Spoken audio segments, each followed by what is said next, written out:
Evening everybody, welcome back to Chuck's Chats, Series 2.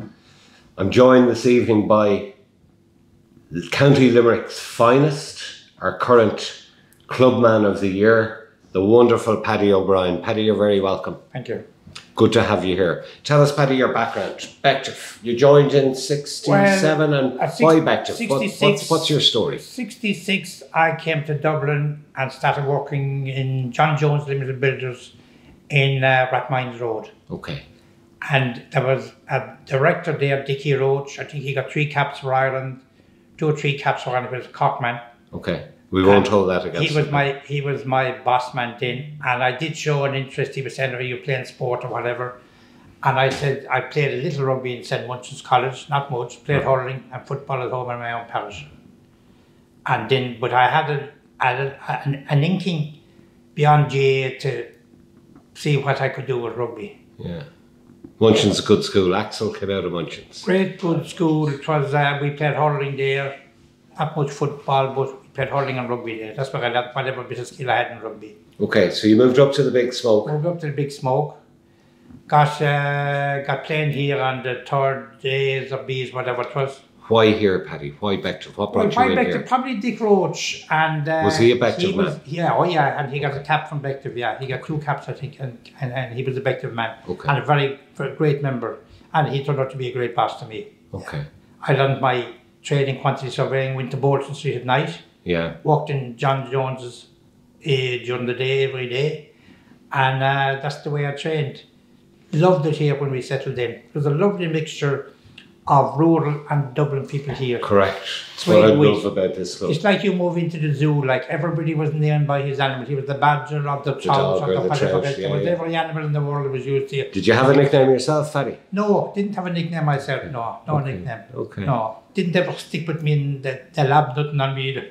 All right, so you came in here with a hurling background out of Munchin's. Yes. I played a bit of rugby in Munchin's and I did wish to play more, yes, absolutely. Okay. Yeah. So talk us through it. What happened? We got in here and we had a very good, I played the Thursday mostly now. Of a Saturday maybe or a Sunday, Al Maroney, my good friend, would hawk me into playing the seconds going down the country. Somebody wanted a match down the country, and of course, as a fella in the flat, there'd be a free meal. Yeah, which is most important. Wasn't interested in drink now then. Not interested in drink. I was 19, 20 when I came. Not interested in drink until I was 21. There wasn't any rule for that. I went to Finchley and Tabard on the Bective tour and I broke my pledge there. That's a long time ago. Brian Mooney has still photographed of that trip. Okay, Brian Mooney of Moonroom fame. Yes, indeed. And then I just got to love the guys here, and they were a great bunch of lads. And the mixture of dubs and, you know, you often see rivalry in the terraces in Croke Park and all that. Absolutely. None of that here. Not a bit. No, I'm a culture. I'm from Waterford. Yeah, and I love it here. Fantastic here. And like, you're as welcome as you want to be. Like, you know, you can be aloof if you want to, but you want to get immersed in Bective, you have to be immersed. Yeah, and everybody's accepted. Doesn't matter where you're from. Yeah. We're the most non-D4 club in D4. Great characters here, like, you know, and great loyal people, and you'd meet them, you'd trust them with anything, like, you know, so you give back what you get. So you're playing on the thirds, 1967. What? 1967. I see this, and you've just whipped this out. What's this? Well, that was the membership book I got in 67. There wouldn't be many of them around now that minded it. I minded that through about 20 or 30 different flats, through various places, and the same with the scarf. So what's the scarf? Honour scarf? 67. Yeah. Okay, and what did you get that for, Paddy? I got that for scoring in every match in the thirds. So you played 2 matches, did you? I did. I played about 42 matches, I'd say. And you scored in every game? I'd say I played about 30, 35 matches, league competitive matches, and I scored in every game. And what position were you playing? Wing. Wing? Yeah. Okay. Not the biggest wing of the world, but you don't have to be really big. No, you don't. Get into the smallest Look at Morris Sportel, young Morris Sportel, Yes. old Morris Sportel. Yeah. Wasn't the biggest, but scored lots. Yeah. So you were fast? Not exceptionally fast, but I was liable under very liable under a high ball or a low ball. Okay. The skills you pick up in hurling a football, they're intertransferable, yes. And like the fact that the football is a different shape to the rugby ball makes it more interesting, it makes it more unpredictable. Like, so you have to be shifty off the leg and, you know, to which way to take your break. So you were a speedy winger playing for the thirds, won an honour scarf, scored in every game. That's a good start. Did you win any trophies, Paddy? No, won no trophies. I think we were beaten in 5 finals. Between the third and third, beaten 5 finals. Didn't make a Do trophy. you think maybe you were a Jonah, Paddy, and you were a bad omen? I don't know. Like, we were all bad omens, maybe, because we the group, but wouldn't be for trophies. It'd be nice to have them. Yeah. Maybe boast about them.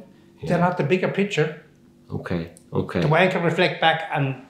And you said you went on tour.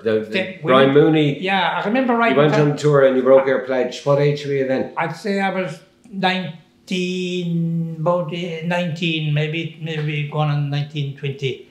And I had no, like, I remember writing to my mum and dad, and they sent me up £100, and that was a lot of money. That was a lot of money back then, late 60s. That's I told them I was going away to London for a trip with the rugby lads, and my father was giving out hell. What are you playing that bloody game for?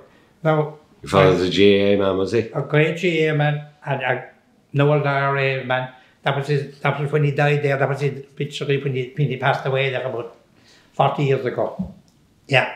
One of the oldest veterans of the War of Independence in East Limerick area died last week. He was Mr. Michael O'Brien, Ballina, County Limerick. Ballinacorty. That's South Limerick now. Yeah, born in 1894. The deceased was an outstanding sportsman and a lifelong supporter of Gaelic games, greyhound racing, coursing and horse racing. His sons inherited their father's love for the games and were prominent hurlers with Glenroe and Limerick, and his son Paddy is secretary of the Falks Hurling Club in Dublin. Correct. Where are they? Where are Falks in Dublin? Timberlow, beside the Spa. Okay.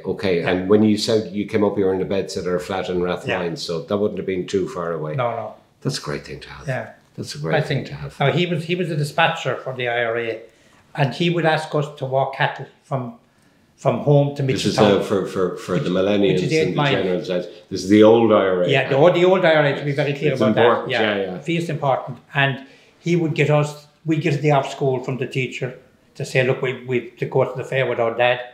And my dad wanted to go to the fair more often with information for the colleagues in North Cork, the old IRA in North Cork. He was South Limerick. There'd be always, and there was a lot of action down around Limerick Junction and all that area there, right? A lot of activity. They would just bring the cattle in for show. They would have their meeting, dispatch that information, and we'd bring the cattle home again.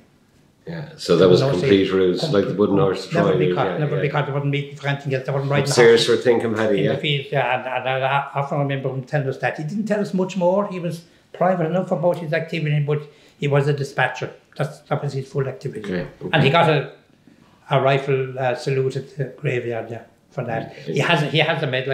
He couldn't find the medal tonight. I think I asked John Judd to look at the medal for me one time. He was able to identify it all right, yeah. Okay. So you're very proud of your dad. You're very proud of your heritage. Yeah. And so good man to milk cows. Yeah. Was he a farmer, is he? Yeah, farmer. Milk cows are what we had. We about 30 cows at the time, which was probably a big enough holding. Yeah, it would have been, 6 and 2 is 8, and 6 boys and 2 girls. Okay. So there was And you grew up doing that too? Oh, we grew up doing that. Great pair of hands. Farm strength. Cows. Yes, yeah. I spent 2 summers milking cows. Yeah. My uncle was a vet. Yeah. Yeah, and we'd be messing, we'd be squirting this. When I come home from school for the summer, I'd be told you're off working. Yeah. I was milking 129 Frisian cows twice a day, every day for 2 summers. No, hard work. Yeah. And we had a parlour, right? We weren't doing it by hand. Well, we graduated to have a parlour now in later years, yes. Milking parlour, we called it. It was a beautiful name to transfer from a cow house to a milking parlour. The parlour was a big uppity name to pick up for that. Yeah. Technology was great. And I remember the first milking parlour or machine we got was the GVB, and we used to call it God's very best. It was the GVB. And how many at a time would it take? Oh, it would take about 10 cows at a time compared to 2 hours of hand milking. You were brought down to. Then the herd would be increased because of that. Yeah. And it needed to with 6 boys and 2 girls. We were self-sufficient as regards food. Yeah, I know there's people in here would laugh now, but I have an agricultural background, so I actually get it. Yeah. I actually get it. Yeah. So you're in here, you're in Bolton Street studying for your QS exams, because I'm going somewhere around this. Yes. I want to finish your rugby bit. So how long did you play for how many years did you play here? 12 or 15 years here, I'd say. Okay. I mean, I kept playing as long as I physically could. And the tours, did you go on any of the big tours? You didn't go to the Canada or the Trinidad tours? No, I didn't go into Canada. I just wasn't able to muster a bit of money that time.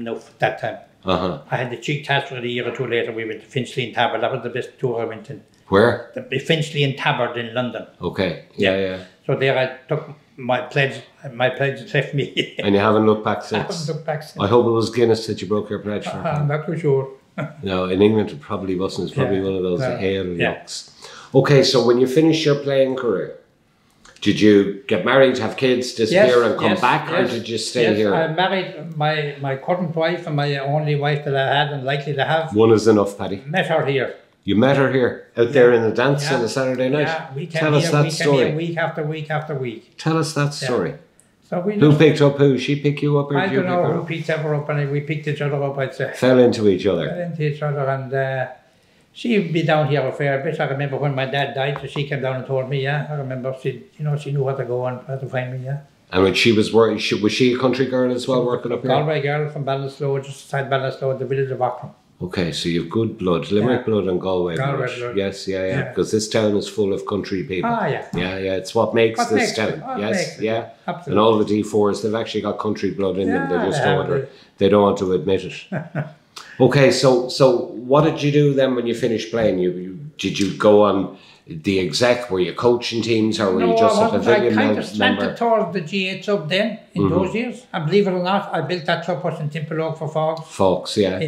They were founded in 1885, and in 1985 we opened the clubhouse, and I took that. Were you instrumental in that? 100%. Is that where you got your training to do this? Because I'm current to this. I had the training got, and I've done that. You qualified as a QS at this stage. Qualified as a QS. Did that clubhouse as a thank you to the club.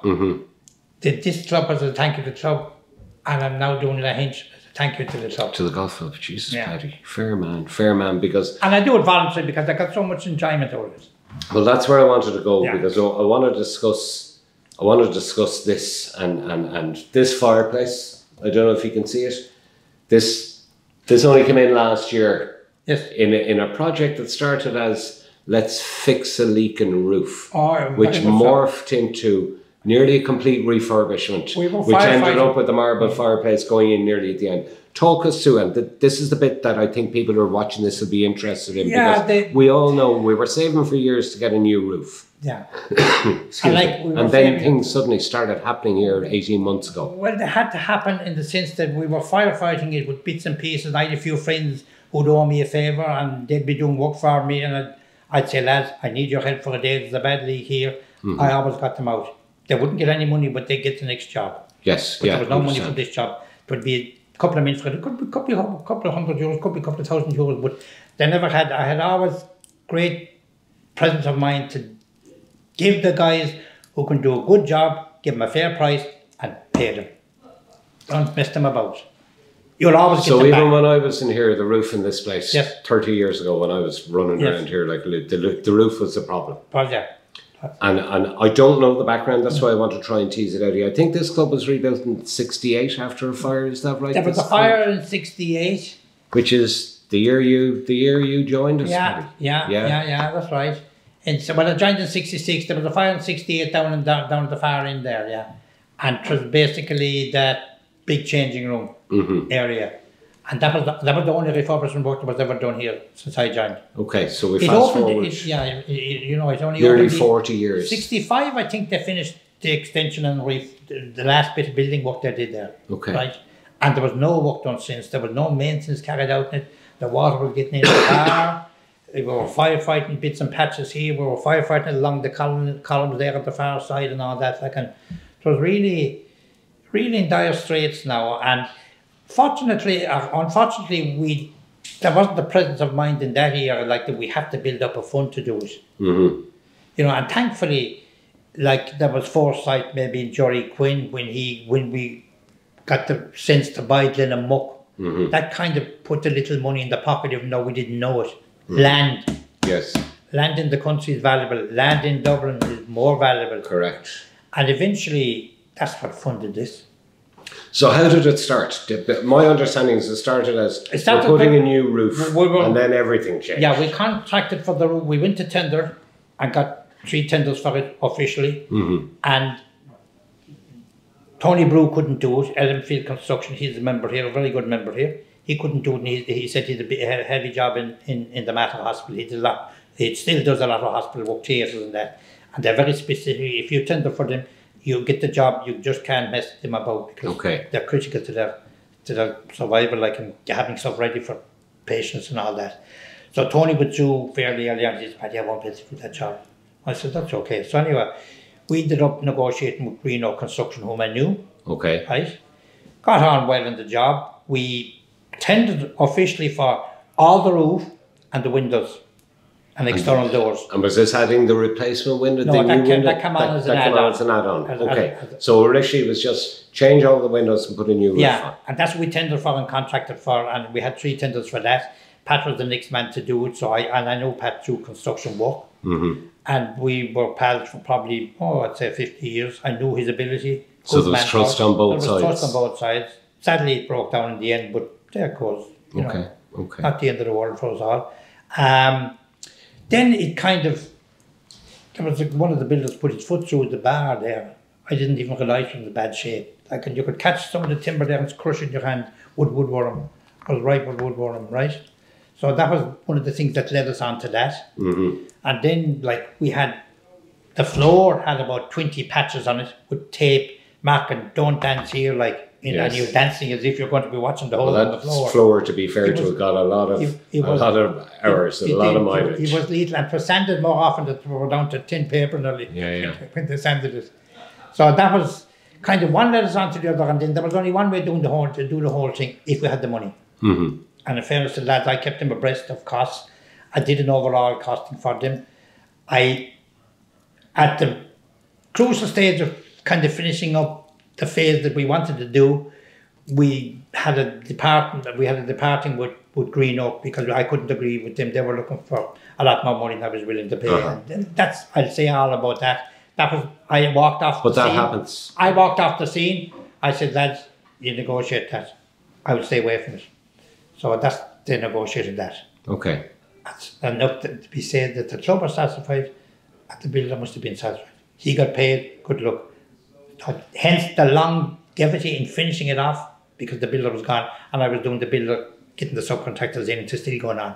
Now the Tarm Academy is finished, so there's very little. Tarm Academy was finished last night, yes. We beat him at work at the railings. Well, where did so those windows for me that went into the that window bar, went in there early on. They're a game changer. No, absolutely, and I'll tell you how that happened now. When we got fantastic, certainly the group now got fantastic support from Mola Architects, and they're down the road there. Hugh Carl, good member here as well. Good member here, and like he has a team down there. There are guys who pick colours. There are guys who know what to do with windows. You know, they can see things like Tecos used to see it. They can see it straight away. They were brilliant now, and they never let me down once. If I was in trouble, I didn't ring them even. I walked down. I'd say to the secretary below, Paddy O'Brien here, I'm from Bective Rangers. I want to talk to lads if they're free, and if they're not, I'll come back. And I always got them to see them straight away. So we had a great relationship, and when the appointment to see them, they'd come up here. And they were the guys behind the window. Okay. So those windows for me, that was a game changer. Absolute game changer. Yeah. So I'm here now on a Friday night and a Sunday morning with the Minis, my nephew. Yes. Right? Yes. And there's actually a whole different club here on a Friday night and a Sunday morning, which I never knew about. And I suspect a lot of people don't know about. But on the bad nights, we now sit in here, we're like the Senate, sitting in here looking at this window.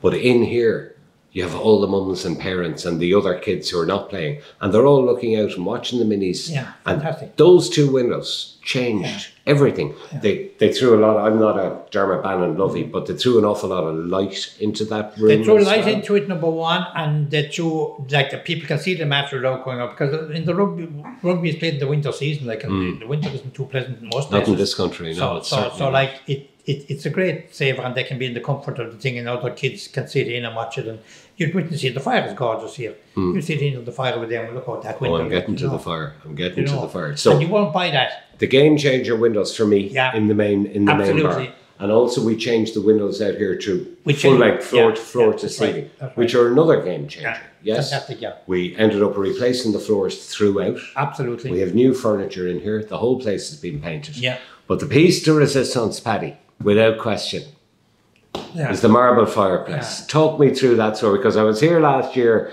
and you brought me out the back and you lifted up a bit of tarpaulin and you said, check this out. Yeah. I'm after getting this on a nod and a wink. Tell us the story. I was helping out with a builder who was married to my niece, and as I do still. I'd help him out with prices and things, and I'd have experience enough to kind of help him out with stuff. An awkward job. It was a refurb job A to Z. Much like this, which was a house. And a lot of problems in it, or structural problems, which is engineering, but it took an awful lot longer. But anyway, they came to the fireplace one, and I saw it just over the job. We were started here, yeah. And the mind clicked straight away, and I said, no, that fireplace now would be lovely in Donnybrook. And I said to Brian, the builder, I said, Brian, what's happening to that fireplace? I got to put it up someplace. I said, no, he says, it's going to skip. Oh, Brian, I said, no, when's it going? He says, this week. And I said, I want you to put that in your trailer and get it across to me, and I'll give a little donation towards it to the family. He said, they told him to put it in the skip. Well, I said, I'm not going to give you any money. If you bring it over here, I'll give you I'll find a good one for it. Workman. And I said, I have a spot for it. I want to bring it over this week, not next week, before anybody gets an idea it's going away, and all of a sudden it's very valuable. You wouldn't buy that between 3 and 5 grand fishes. I would have thought not. So, in fairness to the 2 boys who dismantled it, I got them to put it in here and I paid them through the club for fitting. They fitted it. I had to get a new fire back, and that was it. The one thing I remember about when all the discussion was going on about we're finally going to do the club, and the one thing that people were reiterating, no matter what you do, please keep the fire in the President's Bar, because it's a feature, and there's so many memories of people, and it's no coincidence that we're recording this series with pints in front of the fire. But this, because the fireplace we had there was shit. But what you've put in there is absolutely, it's, as the Lovies would say, it's now a feature. The day I saw it, I knew it would fit there. The fireplace that was there, Brian Mooney organised it, and it was from his home or some other building site, and I don't know. But it wasn't as enhanced as that. And to get that free, and all we paid for was the fitting of it, was fantastic. Well, look. Yeah, and it's like, we got a fire back, and you did so much unseen to many people's work, which is why we wanted you in here this evening, to let people know that you more or less did the whole refurbishment, which, and the best part about it was that you were recognised last May at the AGM by awarding you the Club Man of the Year. Yes, yeah. And I can think of nothing better to win, right? And we had Rory O'Loughlin in the other day, and he was, he won a Heineken Cup, a Champions Cup in 2018 with Leinster, and he won 4 Pro 14s. Yes. And that's fantastic. I could think of nothing better to win than a compliment from your own peers and your own people. No monetary value, but people within the Bective Club, and I call it the Bective family, going, you have done this club a lot of service, and we're going to recognise you for it. That must have been a proud day for you as a Ranger. Very proud for me, actually. Well, my motto was, look, ask not what your club can do for you, ask what you can do for your club. Yeah. Somebody recited that during the week in one of the emails to us. Yeah. It was me. And that was my motto. And you're Kennedy said that down a Wexford a good many years ago. But exactly, he did down near Ross in 1963. Yeah. I was conceived after his visit. I was born in the summer of '64. That's a true story. But sin scale. Great. I hope your family understand how important and what an honour that was, because sometimes, at things like that, you're getting an honour scarf or whatever, they go, yeah, that's lovely. But to be recognised with a club, that's a huge deal. It is. My wife, I think, recognised. My son is, even though he went to Terraneo College, we won't hold that never left him, and he's a big GA fan. Came here to my dinner when I was president, and got well healed down here with the rest of the gang. I had half of the Blue Haven, and we were in the dinner dining room. We had a good crew there and a good gathering for it. So, like, between playing and winning the honour scarf and being president, and your life has been in Bective. Oh, very much. Now I know folks out in Templeover as well, but your life is Bective, and pretty much, yeah. Playing the golf down in Lahinch. Yeah. What keeps you coming back here, Paddy? Why friendships and memory, like complacency and memory, like. And the bit apart that you get on here, and all the nicknames and all that. The nicknames are brilliant. How did it call him? Badger, the dog, the trout, the beagle. The dog, like, Yeah. I mean, it's like a zoo. Yeah. But there are some great characters here, like, and they were always here, it's amazing. There was a lovely mixture of people. I mean, when I came in here, I haven't much of a refined country accent now, but it's probably more refined than when I came here. And they would say, what are you saying? Well, we can't hear, we know what you're saying. But all of a sudden they get used to it, and you get used to them as well. And Never took offence. So you talk of characters. What characters stand out over your time? Like I got on very well with Dr. Al Maloney, God rest him. Yeah, Al, mad lunatic. He got became great buddies, and his family is still at Ashburn last week, and I was in Portugal golfing, and I got a text from Kizzy, his daughter, saying, was I coming to Ashburn to the Master to meet me there? And I had to text her back and tell her where I was. Like, you couldn't come here. Were you in Quinta del Lago or were you? I was down in Villamora. Villamora. And I was keep in touch, very close with Marjorie, very close with Kizzy, his daughter, and a good few lads out, people out there. Al was a great ranger, great servant here and up in UCD as well. And then finished out in Ashburn as well. And who else springs to mind, Paddy? Well, Dick Roach was very influential with me here. Yeah, because he was the guy that got you in. That got me in here, and he'd always be here Sundays, and we'd be playing the matches on Saturdays, like he'd be always around as well. But then I got to know the Whigs, as the man says. When I was only here at Wet Sunday, when the Whigs came up to me, he nearly squeezed me. Turn that to the camera. He nearly squeezed me. 1 second, I gotta zoom in. Dr. Bill Mulcahy. Dr. Bill Mulcahy. Bohemians, Munster, Ireland, the Lions. Yeah. Skerries. Yeah. And like he played for many years, got his three lines tours. Yeah, down at Lions in South Africa, in New Zealand, I think first, and then South Africa, I think it's 63. Three tours. And a great character. He hugged me when I came in. When I'm 10 years younger. Wiggs was Abbey Field, was it Wiggs? No. Patrickswell? No. Rathkeale. Okay. I knew it was south. I knew it was just. And he went to Munchin's. Yeah. He went to UCD to do his doctorate. Played with UCD. Then he came to Bective. Had a very strong team there. Very strong team in that era. Like, I wasn't here then, no, but I know that. Played for Bowles first before he came up here. Played for Bowles here, yeah. And he went back down and played a Munster final for Bowles, even though he was up in UCD. Yeah. Played with Leinster, played with Ireland, played with the Lions, like.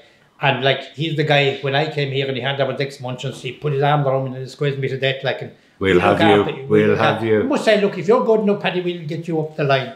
Very good. But anyway, I wasn't that good, but I was good enough to be friends with him. Wiggs in his 90s now, and he's still going strong. His 90th birthday on the 7th of January next. He's on my card list. He's on my list for this too, but we may have to go and meet Wiggs. Very, very modest guy. Got a lovely praise last year at the dinner from a good few of the lads here, like, but he's a very modest guy. Yeah. And a great character. And that's the memory I have with him. Like, it didn't matter who I was only playing towards rugby.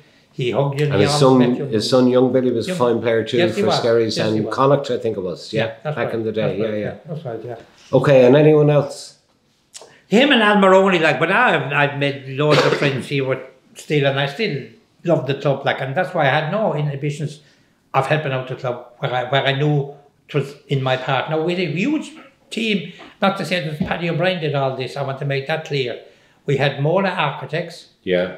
We had John Bulger, mechanical electrical engineer. Engineering, We had Brian Kavanagh, a structural engineer. Right. Yeah. I was doing the quantity surveying and the project management of it, like, and we had plenty help. Jim Oliver involved. Jim Oliver was the key man. He was the key man. You nearly forgot him. He was the key man. No.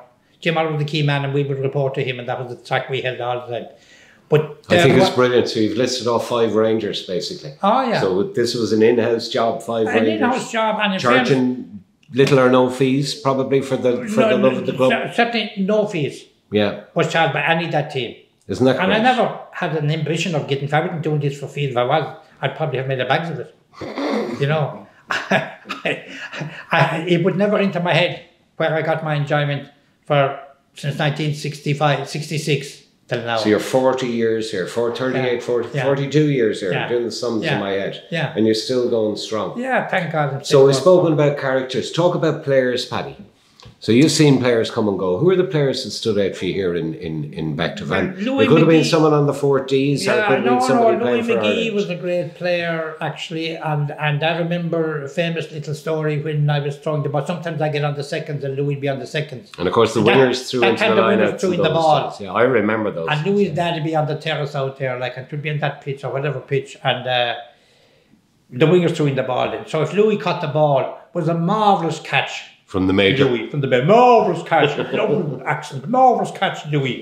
And then if Louis didn't catch Shit throw Paddy O'Brien. Lousy throw O'Brien, and the whole terrace would hear it, like, you know. I'll never forget those, and they stay with me as good fun, you know. Lousy throw O'Brien, and he knew what he was saying as well, of course. Okay. And anyone else in terms of players? Great friendship with Al Maroney. We served the same birthday, 27th of July, different years, but the 27th of July, yeah. Okay. And met lots of friends here, and I don't think I have an enemy in the club.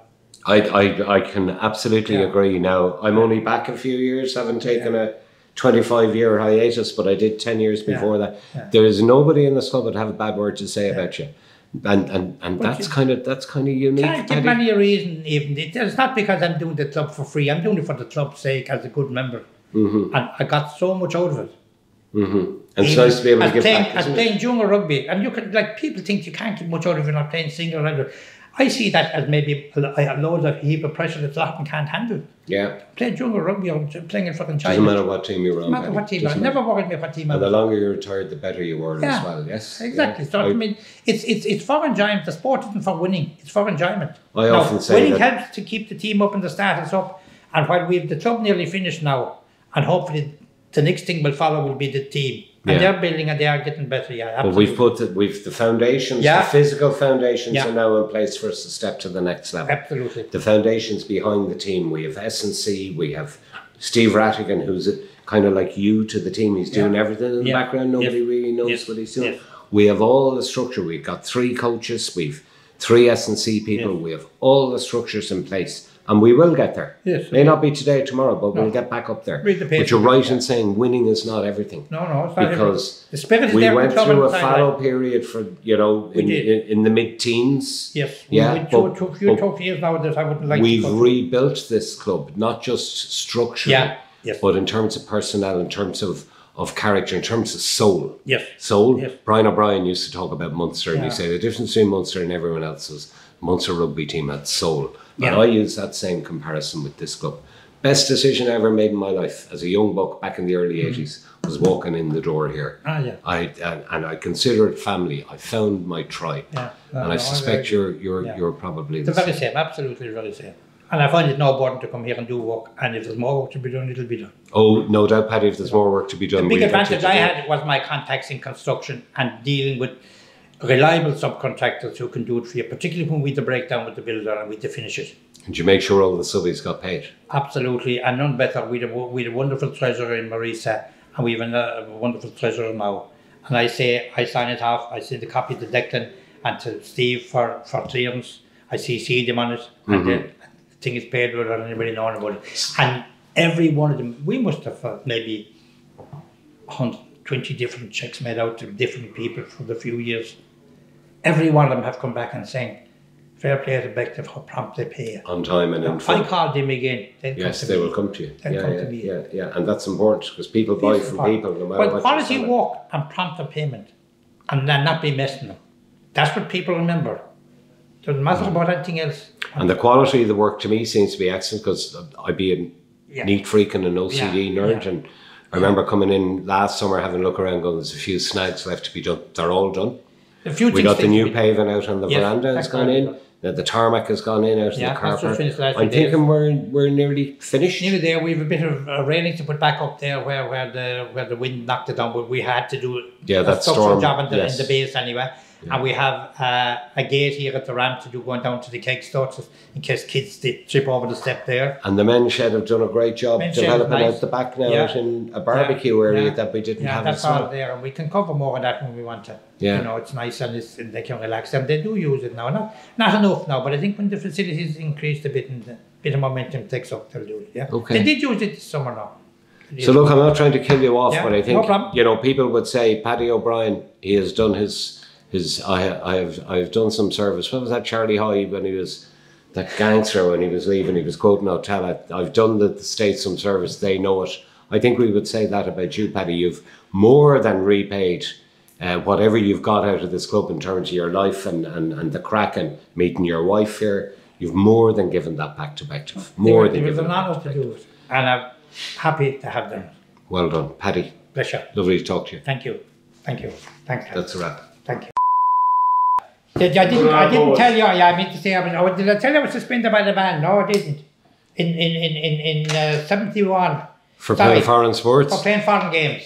You wouldn't be the first person to have the No, but it's quite extraordinary. Like, I mean, okay, if you're playing single, and you're playing single down there, and you're playing single up here. I was playing Tuds rugby here in Donnybrook, right? I was playing Tuds rugby here in Donnybrook, and I was playing at home with Glenrue was my hurling club, South Limerick, and Ballyland was the football. All right. Right?